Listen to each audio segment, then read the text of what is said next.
We're going to do story time together today, a story that I really, really love. I think is so beautiful and it makes my heart feel really warm. I've got 2 activities for you to do after the book, so you can stick around for those, and they're actually quite fun activities to do today, and one will be with a little bit of music, so that's really enjoyable for kids that love music, just like me. Let's have a look at the book and then I'll give you the activities. Now, just remember, just because it's a picture book doesn't mean it's for little kids or for babies. Picture books are amazing and they're for everyone, including grown-ups like me. Let's have a look. It's called Dear Greenpeace. There's a whale in Emily's pond. And the story was written by, so the author is Simon James, and he just happens to be the illustrator as well. So he drew the pictures too. He wrote the story and he drew the pictures. What a clever gentleman. Let's have a look at this beautiful story together. I love this one. It's very, very sweet. Dear Greenpeace, I love whales very much, and I think I saw one in my pond today. Please send me some information on whales, as I think he might be hurt. Love, Emily. Interesting, I've never seen a whale in a pond. Dear Emily, here are some details about whales. I don't think you'll find it was a whale you saw, because whales don't live in ponds, but in salt water. Yours sincerely, Greenpeace. So Greenpeace wrote back to her, and there she is reading her letter. Oh, and that looks like her little brother or sister there, dipping out some cereal.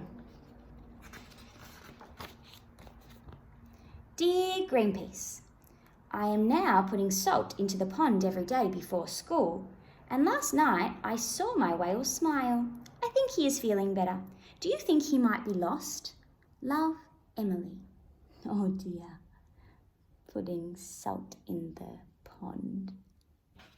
But at least she's trying to help. It's all about trying to help. Dear Emily, please don't put any more salt in the pond. I'm sure your parents won't be pleased.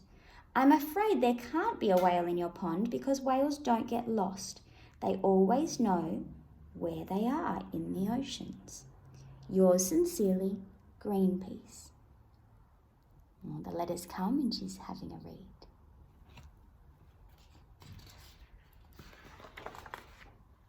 Dear Greenpeace, tonight I am very happy because I saw my whale jump up and spurt lots of water. He looked blue.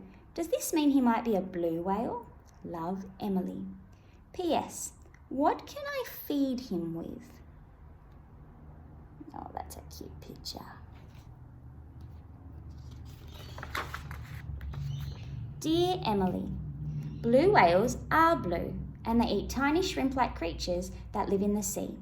However, I must tell you that a blue whale is much too big to live in your pond. Yours sincerely, Greenpeace. P.S. Perhaps it is a blue goldfish. Now, it doesn't seem like they're believing what she says, does it? And she's doing some research about fish and whales. Good job, Emily. Clever girl. Dear Greenpeace, last night I read your letter to my whale. Afterwards, he let me stroke his head. It was very exciting. I secretly took him some crunched up cornflakes and breadcrumbs. This morning, I looked in the pond and they were all gone. I think I shall call him Arthur. What do you think? Love, Emily. Oh, I think Arthur's a lovely name for a whale. Dear Emily, I must point out to you quite forcefully now that in no way could a whale live in your pond. You may not know that whales are migratory, which means they travel great distances each day. I am sorry to disappoint you. Yours sincerely, Greenpeace. She's reading that one on the way to school.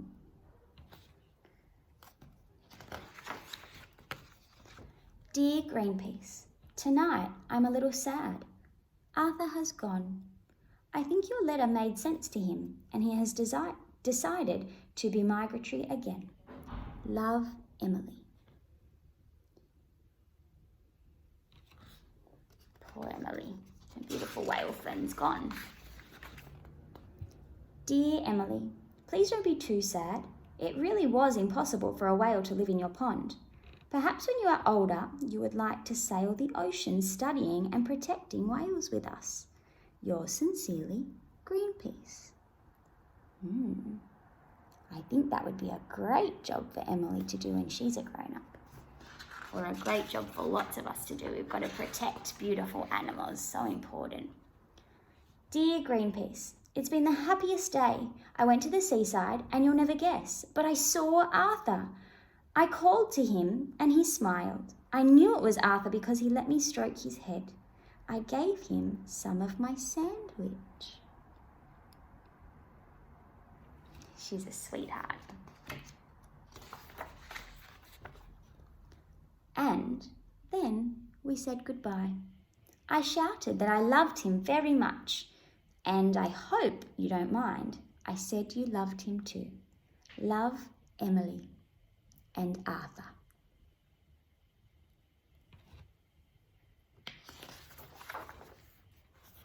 The end. Isn't that a beautiful story? I really like that one just because it's so sweet. I think it's probably unlikely that Emily did have a whale in her pond because that, as Greenpeace said, that is quite impossible. But it was great that she was using her imagination and she was doing the right thing for the whales. And, you know, this is a really good book to remind us how important animals are. They really are so important. We have to take care of them. Now, the two activities that you're going to do today, the first one is called Your Opinion Counts, all right? And what you have to do for this activity is have a think and then discuss, or you can write down, depends who's with you today and who's how much time they have. But you need to talk about what you... I got all mumbly then.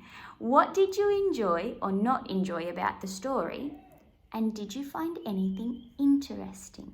So it's always important to, you can have an opinion whether you like something or dislike something, but you've got to be able to justify why. Tell someone why you dislike it or you like it. And then you need to discuss anything that you thought was really interesting, okay? The next thing that you can do is called soundtrack. Now, with soundtrack, what you have to do is there's two options. You can either find some music on the internet that you think would go really well with this story. So you might think that soft, calm music is really good because it's soft and calm, like swimming through the ocean for a whale. Or you might think a different type of music is great for this story for a particular reason. The other way you can go about it is you can actually make some music for this story, and this is the one I like best. So what you can do is you can find some, if you've got instruments at home, great. If you've got, if you know how to play an instrument, you could make up a song. But if you don't, you can just find objects around the house to make music with. Now make sure you do this in a place where it's not too noisy for mum or dad, and you think carefully about what kind of music would suit this story. I don't think really big, loud banging would suit this story because this is quite a sweet, calm story. So you think about what would happen. But then as the story goes, it gets a little bit sad for Emily. So how could the music change? What could happen to the music? Would it speed up? Would it slow down the tempo? Would it get louder or would it get softer?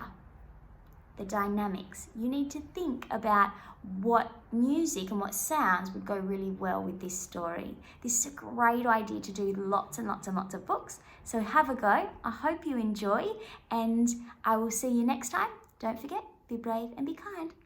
Bye.